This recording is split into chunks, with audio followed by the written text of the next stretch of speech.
Maya. Yung Maya ko guys, walang laman. Ito yung guys, pinapakita ko lang sa inyo. Tapos, ngayon, papakita ko paano mag-send ng pera gamit yung Gcash. Siya guys. Ito yung guys, yung laman ng aking Gcash, 122. Papakita ko lang dito kung paano mag-send ng pera gamit ang Gcash papunta sa Maya. So, pupunta tayo dito sa service. So, tayo dito sa transfer. Tapos, hanapin natin yung Maya. UO guys. Hanapin natin dito yung Maya.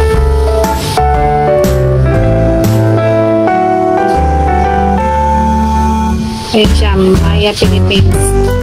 Kasi magpapasok na ako ng pera sa Maya. Gamit ang dito. Gamit ko lang. Tapos dito, lagay mo yung ano, guys. Gusto ko ilagay is 50 pesos.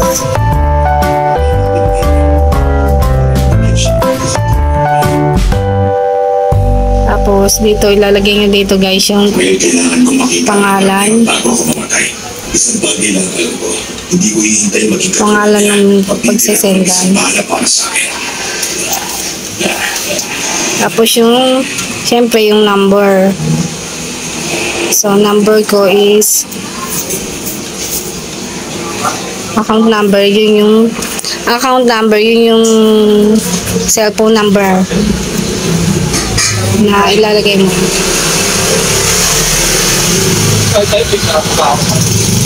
Yun siya guys. Tapos,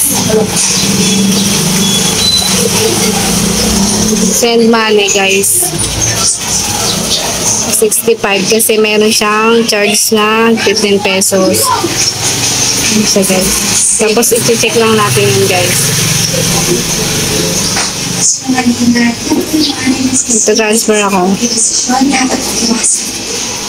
Tingnan natin guys. Send ng OTP.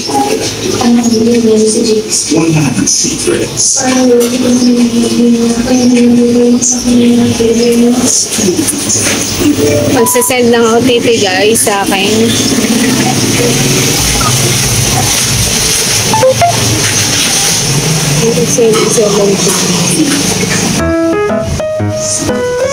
So guys, submit.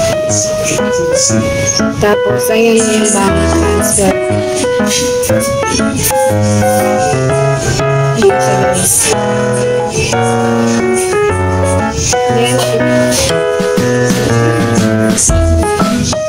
Hello guys, ito na yung aking Maya. Kaya naman na siya guys. Nagkaroon na ng transaction siya guys. So guys, na nakapag-transact ako gamit yung Gcash, nagpasa ako ng pera sa gamit ang Gcash papuntang Maya. Ayan guys. Ganun lang, meron siyang reserve, meron siyang fee, 15 pesos. Sana makatulong guys sa mga para mag-cash in sa e-wallet. Marami ding savings yung Maya. Maganda rin may Maya kayo guys. Marami po. Isa guys.